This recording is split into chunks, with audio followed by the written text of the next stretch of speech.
Definitivamente, cuando las cámaras no están presentes, ves que ciertos países que no querrían ser vistos junto a Israel son muy agradables, comprensivos y muestran simpatía. Y eso es algo que tal vez cambie en el futuro en público, pero por ahora no ha sucedido. Las Naciones Unidas y su liderazgo realmente se han desviado y han terminado politizando la institución y enfocándose demasiado en un solo Estado miembro, Israel, a expensas del resto de los 192 Estados miembros.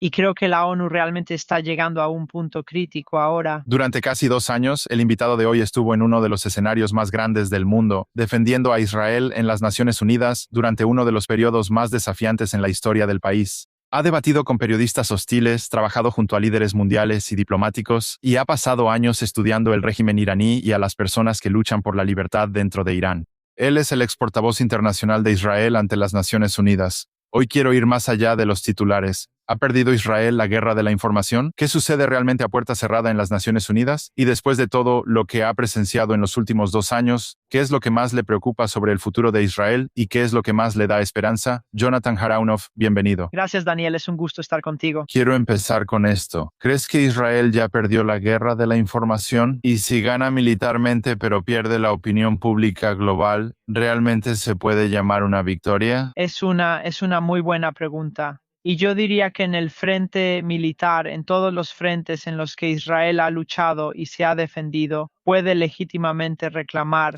victorias rotundas. Sin embargo, cuando se trata de la guerra informativa, cuando se trata de la guerra de la opinión pública en Occidente, yo diría que Hamás ha ganado claramente y la República Islámica está ganando claramente. Y eso es algo en lo que necesitamos seguir enfocándonos. Sabes, desafortunadamente solo hay un número limitado de áreas en las que un país pequeño como Israel, con sus recursos limitados, puede enfocarse. Y a veces, cuando estás evaluando una amenaza tangible, inminente y existencial que realmente puede cobrar vidas, la estás comparando con, ya sabes, una guerra informativa que es un poco intangible, pero obviamente perniciosa. En la mayoría de los casos, las amenazas materiales tangibles van a ganar y van a exigir la atención. Pero eso no significa que debamos descuidar la amenaza más intangible, pero muy nefasta, que creo que hemos dejado de priorizar durante demasiado tiempo. ¿Cuáles crees que son algunas de las mentiras más grandes sobre Israel que siguen repitiéndose en todo el mundo? ¿Y qué hechos crees que los medios internacionales se niegan a contar sobre Israel? Podría tener una forma un poco diferente de plantear esto. Yo diría, ya sabes, soy periodista de formación y sostengo que hay muchísimos periodistas allá afuera que sí ejercen su trabajo con buenas intenciones, pero hay una brecha muy seria de información y de acceso. Y lo que he encontrado es que la gran mayoría de los periodistas con los que he intentado cultivar una relación han sido receptivos a diferentes ideas y perspectivas y las han incorporado en sus historias. Pero no creo que se estén haciendo suficientes esfuerzos para construir esas relaciones. Y, por supuesto, hay ciertos periodistas que no tienen intención ni deseo de informar la verdad. Y esos son los periodistas de los que simplemente tienes que mantenerte alejada y sabes en lo que te estás metiendo. Luego hay todo un universo de periodistas que trabajan en diferentes medios, tanto convencionales como menos convencionales, que simplemente no saben lo suficiente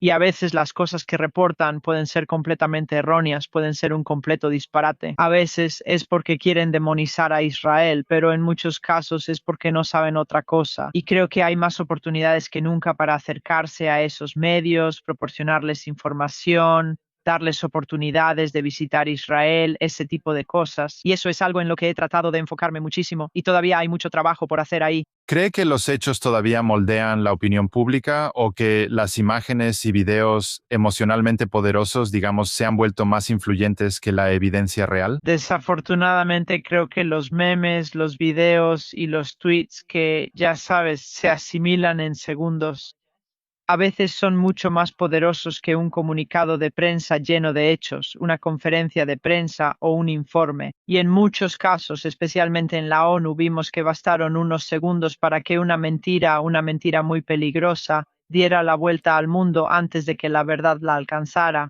Y un ejemplo clave en el que sigo pensando se remonta a la época de una sesión muy importante del Consejo de Seguridad centrada en Gaza y la situación allí. Un líder muy destacado de la ONU, llamado Tom Fletcher, hizo algunas afirmaciones sobre decenas de miles de bebés en Gaza que estaban a punto de morir de hambre y desnutrición en un plazo de 48 horas, y para cuando eso fue completamente refutado ya había sido noticia en todos los periódicos y en todo Internet. Y realmente hubo una correlación directa entre un aumento en el odio hacia los judíos en todo el mundo y ese tipo de sentimientos. Así que en muchos casos, desafortunadamente, respondiendo a tu pregunta, vivimos en una época donde las cosas que están diseñadas para indignar y provocar enojo a veces son mucho más potentes que los propios hechos. Y eso deja a las personas que son guardianas de la verdad, que están interesadas en la verdad y quieren compartirla, en una especie de posición de desventaja, porque la verdad a veces no es tan llamativa, ni tan loca, ni tan escandalosa como las mentiras. Así que tenemos que encontrar maneras de presentar la verdad de una forma tan atractiva como las mentiras. El 28 de junio tuviste un intercambio intenso en LBC sobre las acusaciones de que Israel atacó deliberadamente a niños. ¿Qué pasaba por tu mente durante esa entrevista? ¿Sentiste que te dieron una oportunidad justa o ya sabes que esto era más como una acusación? He tenido un par de buenos encuentros con LBC. Diría que era una oyente asidua mientras crecía en Londres. Y ya sabes, no fue una sorpresa total. Sin embargo, diré que yo esperaba y me informaron que tendría una conversación sobre un tema completamente diferente, sobre Andy Burnham, porque fue en la época en que Andy Burnham estaba ganando prominencia en el Reino Unido. Así que sí fue un poco inesperado. Hay que reconocerle a Louis Goodall, hubo espacio para una conversación y réplica, pero creo que era muy claro que él tenía una perspectiva determinada y que realmente no iba a cambiar. Pero sí agradezco que me hayan dado la plataforma y la invitación. Sé que hay personas que están realmente en contra de que, ya sabes, a cualquiera se le dé una plataforma. Yo opino lo contrario. Creo que es muy importante tener estos espacios para que las personas compartan diferentes perspectivas, por más escandalosas que sean. Y entonces es deber de los entrevistadores o de los compañeros de panel señalarlo. Lo que sí diré es que esa entrevista provocó una avalancha de mensajes de odio y, para mi sorpresa, de personas realmente inesperadas en todas las redes sociales. Recibí varios mensajes directos de personas con la palomita azul, personas prominentes que enviaron mensajes bastante horribles y escandalosos que no voy a exhibir para no avergonzarlos. Así que creo que eso fue quizás más sorprendente que el contenido de la entrevista en sí. Ahora, ¿Qué tan difícil es cuestionar, ya sabes, estadísticas disputadas sin parecer que estás minimizando el sufrimiento genuino de los civiles? ¿Cómo reconoces la tragedia de, digamos, la muerte de niños mientras rechazas la acusación de que Israel los ataca deliberadamente? haciendo exactamente lo que dijiste, creo que tienes que mostrar humanidad, y a veces hay personas que niegan que haya algún sufrimiento en una situación determinada. Ahora, eso es deshonesto, no es auténtico y la gente puede ver eso de inmediato. Sabes, esto es después de todo una guerra. Una guerra o un conflicto por definición es desagradable. Hay personas que van a sufrir, pero lo que tienes que explicar y demostrar claramente son los orígenes del conflicto, las motivaciones detrás del conflicto. Y eso es algo que a veces se pierde. Absolutamente, ha habido sufrimiento en Líbano, ha habido sufrimiento en Gaza, hay sufrimiento en Irán, por supuesto, también hay sufrimiento en Israel. No puedes negar nada de eso, pero también tienes que contextualizarlo, explicar quién lo está causando, quién está en la raíz de esto y por qué Israel está haciendo lo que ha estado haciendo. Mencionaste que crees en ir a diferentes plataformas pase lo que pase. ¿Qué hay de una plataforma como Piers Morgan, por ejemplo? ¿Crees que eso educa a los espectadores o es principalmente teatro político? No creo que nadie que participe en o vea el programa de Piers Morgan tenga alguna ilusión sobre de qué trata el programa. Creo que es muy claro, es muy evidente lo que es. Es bastante auténtico en ese sentido, ya que está estructurado como una especie de foro donde a veces se enfrentan personas con diferentes puntos de vista. Sabes, no es la manera en que normalmente conduzco las conversaciones, pero en realidad sí veo valor en ello. Y no sé exactamente cuándo se va a transmitir nuestra conversación, pero hace un par de días hubo un portavoz de Hamas que fue invitado, entrevistado, cuestionado, diría yo, por Piers Morgan, y hubo una gran reacción en contra sobre por qué se le dio la plataforma. Yo, sabes, personalmente creo que fue algo bueno darle a esta persona la oportunidad de demostrar su propia locura. Y Piers Morgan lo interrogó duramente. No es como si Piers Morgan estuviera elogiando o alabando todo lo que hacía. Le dio esta plataforma para hacerlo rendir cuentas. Muy rara vez, yo, por mi parte, he visto muy rara vez a portavoces de Hamas, líderes de Hamas, siendo entrevistados en medios occidentales. Y creo que fue algo muy importante dejar que el mundo vea a Hamas por lo que realmente son. Así que creo que en respuesta a tu pregunta, ya sabes, Piers Morgan es una marca muy particular. Veo que tiene valor, pero creo que las personas que son invitadas a ese programa saben en lo que se están metiendo. No creo que vaya a ser una sorpresa total. Mientras que si lo comparas con LBC, LBC tiene diferentes conductores. Algunos conductores son muy agradables, tienen estilos diferentes. Mientras que cualquiera que vaya al programa de Piers Morgan va a ser entrevistado por Piers Morgan y saben quién es él. Así que esa es mi opinión al respecto. Ahora, ¿ser portavoz ha cambiado la forma en que juzgas a los periodistas? Como antes de ser portavoz, ¿tenías una actitud diferente hacia eso? No, antes de estar en la ONU yo misma era periodista. Y siempre he visto un valor tremendo en el arte del periodismo cuando se practica correctamente. Me ha dado el papel en la ONU, ha sido desalentador en términos de ver cómo algunos periodistas operan y cómo algunos de ellos abordan la escritura de una historia o de una manera muy estandarizada en la que simplemente se acercan a alguien con una idea preconcebida de la historia que quieren, solo para obtener una cita de una oración y la historia ya está escrita, a diferencia de otros tipos de periodistas donde no escriben la historia antes. De hecho, han hablado con las personas que van a formar parte de la historia, y ese es el tipo de periodismo que realmente admiro. Y vi ambos tipos durante mi tiempo allí, así que creo que me ha dado una apreciación más profunda del buen tipo de periodismo que puede existir, pero también ha sido desalentador ver la manera en que algunos de los mejores periodistas, o supuestamente los mejores periodistas, ejercen su oficio. El último plan para Gaza se centra en el desarme de Hamas, una nueva administración palestina y una retirada israelí por fases. ¿Esto es un avance genuino o, en tu opinión, es otro acuerdo que probablemente colapse durante su implementación? Creo que el tiempo lo dirá. Pienso que es un avance en el sentido de que el presidente Trump lo anunció y lo presentó como un avance, y dijo que jamás aceptó desarmarse, lo cual es un hecho realmente trascendental. Pero ese es solo un paso que ya se hizo. Pero el siguiente paso, que es fundamentalmente crucial, es ver realmente que Hamas se desarme y verificar que lo estén haciendo.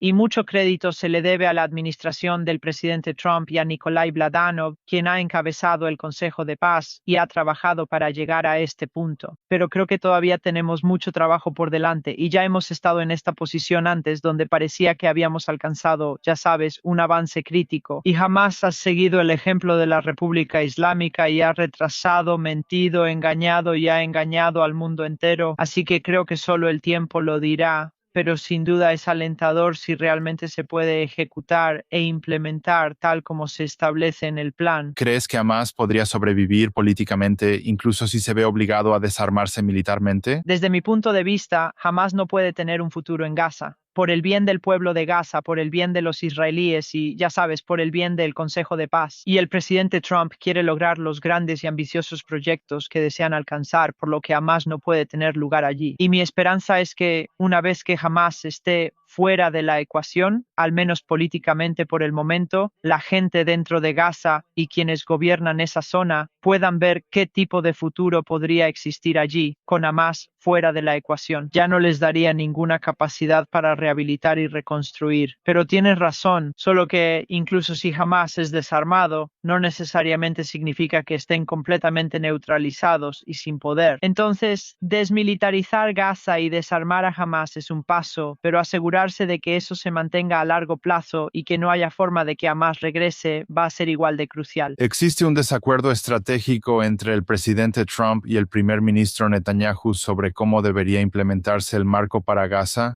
Bueno, creo que hay visiones complementarias sobre diferentes temas de política exterior y creo que eso es comprensible porque son dos líderes de dos países independientes. Pero la gran mayoría del tiempo, y creo que la reunión en la Casa Blanca lo demostró, la gran mayoría del tiempo, estos son dos países que realmente comparten valores y preocupaciones sobre el mundo. No creo que haya visiones y objetivos estratégicos fundamentalmente en conflicto para Gaza. Creo que ambos líderes quieren ver una Gaza libre de Hamas y de hecho donde su gente ya no pueda representar una amenaza para Israel ni ser una preocupación.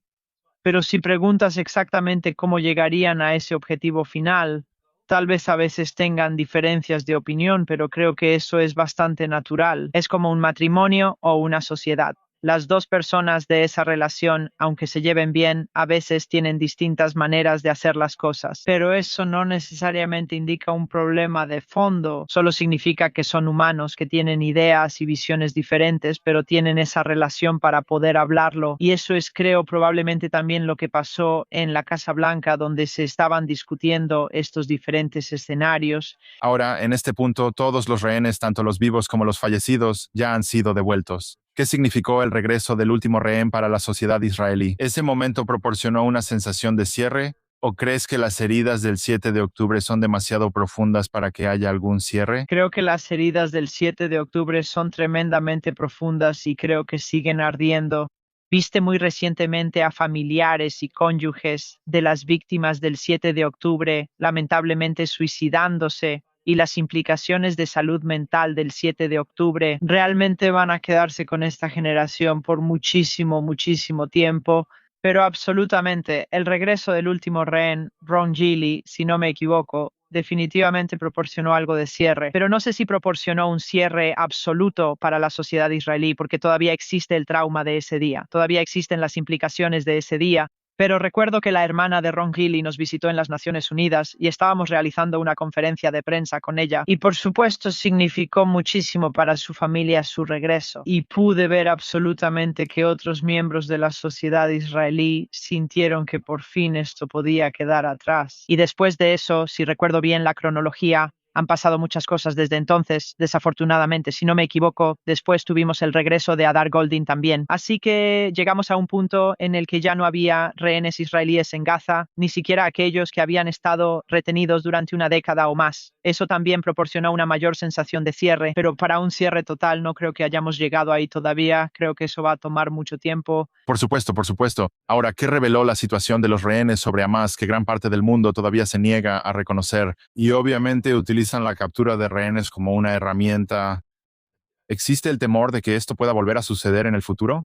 Está muy claro que es una táctica muy lucrativa, aterradora, rentable y peligrosa, y es una táctica que está tomada directamente del manual de la República Islámica. Esto se puede rastrear hasta la crisis de los rehenes de 444 días que ocurrió alrededor de la época de la Revolución Islámica en 1979, donde más de 50 empleados de la embajada estadounidense fueron tomados como rehenes, y luego resultó ser muy perjudicial, y desde entonces hemos visto que la toma de rehenes se ha convertido en una especie de norma. Esa es la única diplomacia en la que la República Islámica realmente se ha involucrado durante un periodo prolongado de tiempo. Por eso ves que tantos europeos y estadounidenses son tomados como rehenes. También hubo una académica israelí, que fue tomada como rehén en Irak por un grupo terrorista vinculado a la República Islámica. Así que hay una conexión muy clara entre el comportamiento de Hamas y el comportamiento de la República Islámica, pero el mundo a veces no hace realmente esa conexión. Ahora, acabas de dejar tu puesto en las Naciones Unidas, pero después de casi 2 años representando a Israel en las Naciones Unidas, ¿qué cosas desconoce el público? Cuando las cámaras se apagan, ¿los diplomáticos hablan de manera diferente sobre Israel? ¿Qué opinas de tu experiencia allí? Fueron 2 años muy tumultuosos, y hubo algunas cosas buenas que sucedieron, y también hubo cosas terribles que pasaron.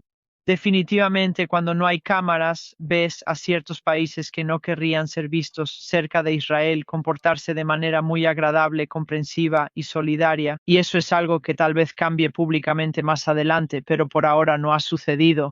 Pero en lo que tal vez me he enfocado más es en que la ONU tiene una enorme cantidad de fallas. Tiene muchos desafíos de reputación, liderazgo, moralidad y financieros a los que se enfrenta, pero no he perdido la esperanza por completo en la ONU. Creo que la ONU es una organización que tiene mucho potencial, y su objetivo fundamental tras la Segunda Guerra Mundial, de evitar que ocurra otra guerra mundial y futuras atrocidades, ese objetivo fundamental creo que vale la pena protegerlo. El problema es que las Naciones Unidas y su liderazgo realmente se han desviado de ese objetivo y han terminado politizando la institución y enfocándose demasiado en un solo Estado miembro, Israel, a expensas de los otros 192 Estados miembros. Y creo que la ONU realmente está llegando a un punto crítico ahora, donde enfrenta un año decisivo, y con eso me refiero a que ahora la ONU está buscando a su próximo secretario general, Antonio Guterres ha estado liderando la ONU por casi 10 años, está terminando su mandato a finales de este año y todos los candidatos en la lista corta han dicho que la ONU necesita una reforma significativa, lo cual es alentador. Y si realmente logran rehabilitar y reformar completamente la ONU, eliminar el desperdicio y volver a su objetivo original, entonces creo que realmente vale la pena salvar a la ONU. Y además, al mismo tiempo, realmente no hay una alternativa en este momento. Hay instituciones como el Consejo de Paz que ha mostrado, creo, algo de potencial con este avance, el desarme de Hamás, pero no se está posicionando como una alternativa completa a la ONU. De alguna manera, su mandato principal en este momento es Gaza, pero lo que sí veo valioso es que la ONU está viendo que hay otras instituciones alternativas que están logrando avances significativos que la ONU no está logrando y la ONU está muy al margen. Y creo que eso sirve como un llamado de atención para la ONU, así que todo esto es para decir que la ONU tiene muchas fallas, pero también tiene algo de potencial. Y creo que sabremos exactamente si continúa en declive o si traza un nuevo camino en el próximo año, más o menos. ¿Te molestó que hubiera bastante hipocresía ahí? Por ejemplo, tienes países en el Consejo de Derechos Humanos que ellos mismos tienen violaciones a los derechos humanos, pero parece que la indignación pública siempre se centra en Israel. O hay algunos países en los que se enfocan y otros países de los que ni siquiera hablan. ¿Ese tipo de hipocresía o doble rasero te molestó de alguna manera? Es bastante enloquecedor. Sí, había mucha hipocresía, contradicción, enfoque selectivo e indignación selectiva. Recuerdo que en diciembre de 2025, cuando el pueblo iraní empezó a levantarse y se vieron protestas en todo el país, y luego siguió una masacre aborrecible y espantosa de decenas de miles de personas y el corte del Internet. Le tomó al secretario general y a su oficina más de 2 semanas emitir cualquier tipo de declaración de condena o preocupación. Si eso hubiera estado relacionado con Gaza, habría habido una declaración en una semana, en una hora. Mis disculpas. Así que definitivamente hay diferentes plazos y diferentes niveles de urgencia cuando se trata de diferentes situaciones y diferentes personas.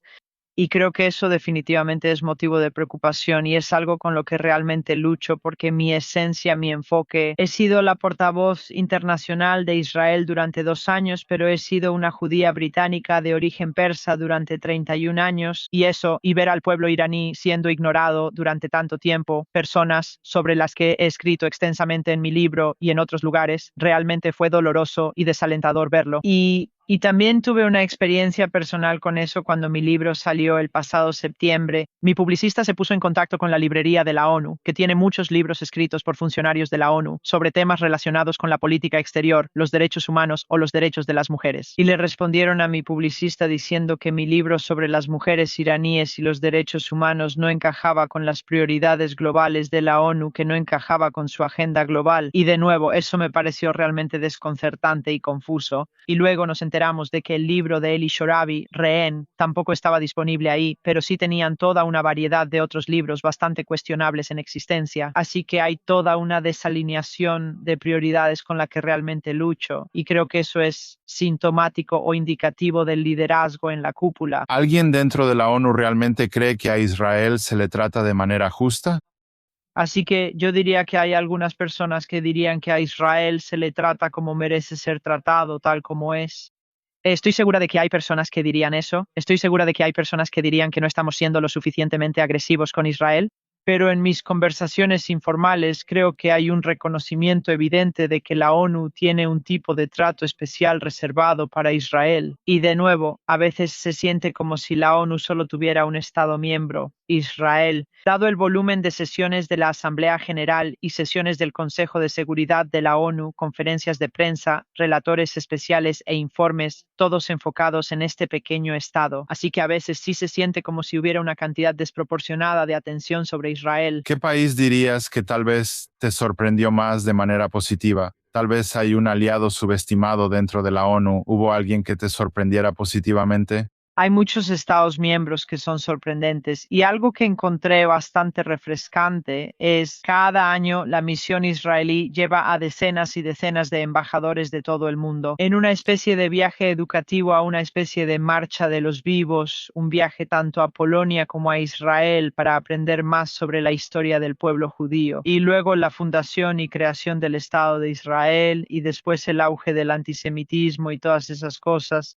Y el nivel de participación e interacción de países de todos los continentes es realmente extraordinario. Y eso es algo que no habría sabido antes de este puesto. Y sus países están en África, pequeñas naciones insulares en Europa, en Asia. Y eso es algo que espero que sigamos viendo más, este tipo de intercambio cultural y de interacción sobre el terreno. Creo que es ahí donde más se aprende. ¿De qué te sientes más orgulloso de haber logrado durante tu tiempo representando a Israel en la ONU? Lo que más me enorgullece y también lo que más me apasiona, aparte de los rehenes, es algo que nunca voy a olvidar. Llevar a personas como Eli Shorabi, Noah Argamani, Mia Shem e Ilana Grachevsky y a todas estas personas a las Naciones Unidas, en un momento en que la ONU nunca acudió a ellos en su momento de necesidad. De lo que estoy tremendamente orgullosa es del trabajo realizado con el pueblo iraní, uniendo a nuestros pueblos, el pueblo judío, el pueblo iraní y el pueblo israelí, y para resaltar cuánta sinergia y cuántas cosas en común hay entre nosotros, y para distinguir muy claramente entre el pueblo iraní y la República Islámica. Muy a menudo la gente no hace esa distinción, pero una cosa en particular que hemos hecho, que yo hice, fue: en el Día Internacional de la Mujer, este pasado marzo, invitamos a 4 mujeres iraníes a las Naciones Unidas para hablar sobre sus experiencias bajo la República Islámica y para hablar sobre la relación, la historia que existe entre nuestros pueblos. Y fue una experiencia realmente trascendental e inolvidable. Y una persona en particular que vino, su nombre es Rajalea Mirri y es una psicóloga de formación de la ciudad de Kerman, en Irán. Ella participó en una de las protestas en noviembre de 2022 durante el levantamiento Mujer, Vida, Libertad y fue herida de bala en el ojo por la República Islámica. Y ella vino a la ONU ese día en marzo con su ojo. Recibió una cirugía ocular de urgencia. Y es algo que notas de inmediato, pero tampoco es algo que ella rehúya mostrar ni que oculte. Es algo que lleva con orgullo como una especie de insignia de desafío hacia el régimen. Y ha estado usando su plataforma inmensamente poderosa para compartir más sobre su historia y contar más sobre las historias del pueblo de Irán. Y eso fue algo en lo que realmente me sentí orgullosa de participar. Y es algo que sigo haciendo ahora, incluso después de que terminó mi etapa, continuando amplificando las voces del pueblo iraní. Y para resaltar las similitudes, la relación y la historia que existen entre nuestros pueblos, que se remontan a miles de años. ¿La República Islámica de Irán realmente quiere un acuerdo o solo busca alivio, supervivencia y tiempo para reconstruirse? ¿Crees que hoy están más débiles que nunca? ¿O tal vez son más peligrosos porque, ya sabes, parece que están acorralados como si estuvieran en las últimas? Creo que están en un punto de debilidad, pero también pienso que eso los hace muy peligrosos. Creo que fueron subestimados en el sentido de que a veces se asumía que simplemente se rendirían, ya sabes, después de una operación tan intensa como la de febrero, cuando mataron al líder supremo.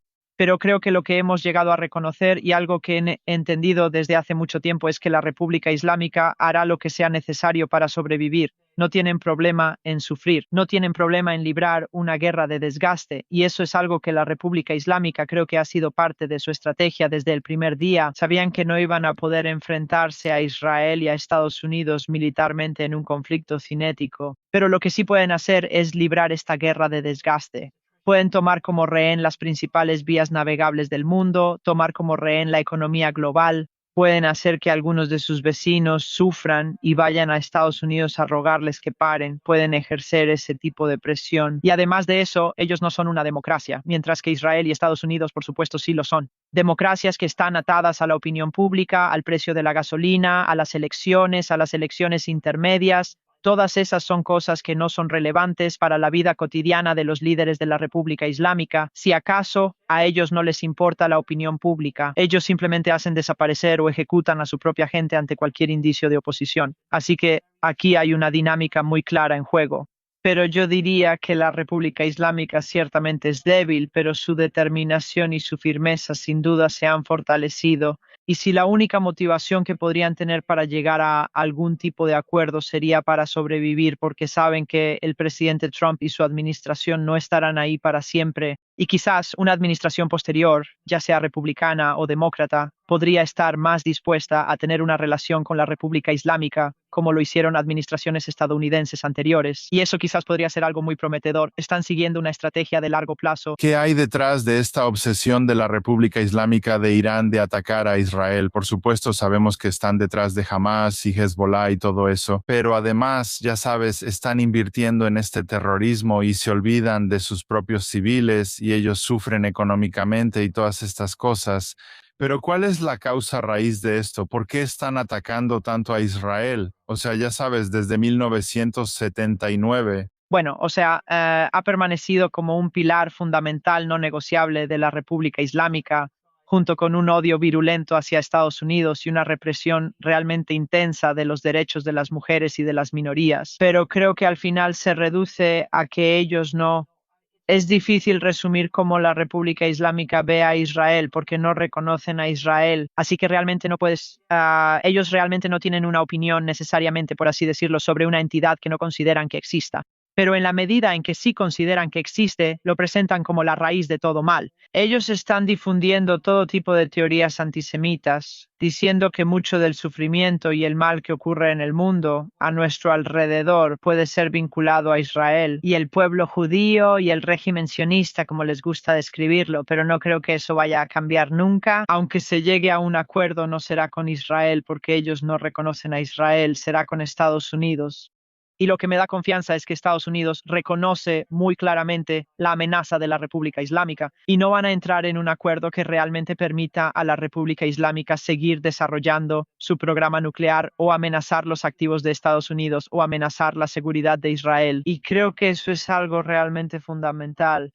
Ahora, escribiste un libro recientemente. ¿Puedes decirnos cuál fue tu motivación para escribir este libro y de qué trata tu libro? El libro se llama Unveiled Inside Iran's Woman Life Freedom Revolt y salió en septiembre de 2025 en el tercer aniversario del asesinato de Mahsa Jina Amini, quien era la joven kurda iraní que fue asesinada por la policía de la moral en septiembre de 2022, lo que desató el gran levantamiento de mujer, vida, libertad. Estoy segura de que tú y tu audiencia recordarán cuando las mujeres se cortaban el cabello y fue un movimiento realmente trascendental.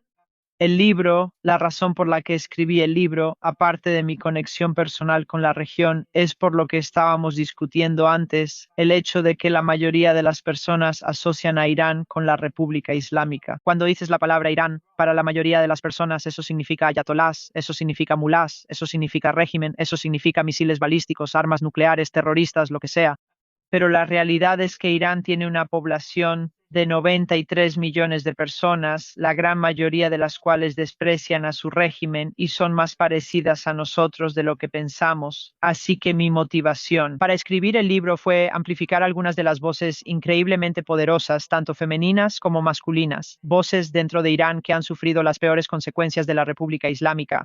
Y el contexto en el que se desarrollaba el libro era en medio de este gran levantamiento que tuvo lugar. Eso realmente sacudió los cimientos de la República Islámica y representó una amenaza existencial para el régimen, por eso lo reprimieron tan severamente. Ahora, si tuvieras que agregar uno o dos capítulos a tu libro, ¿qué más actualizarías ahí después de ver lo que has visto recientemente? No me adelantaría, no escribiría otro capítulo todavía porque creo que esta historia sigue desarrollándose.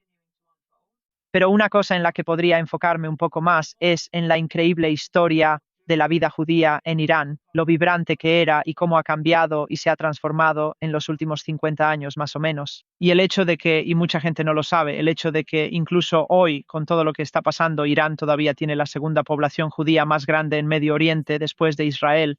Todavía hay aproximadamente 10.000 personas judías viviendo en Irán y todavía tienen un gran rabino, tienen sinagogas y restaurantes kosher y todo ese tipo de cosas. Y por supuesto, es un tipo diferente de judaísmo el que se practica y uno que es claramente distinto del sionismo o de cualquier apoyo a Israel.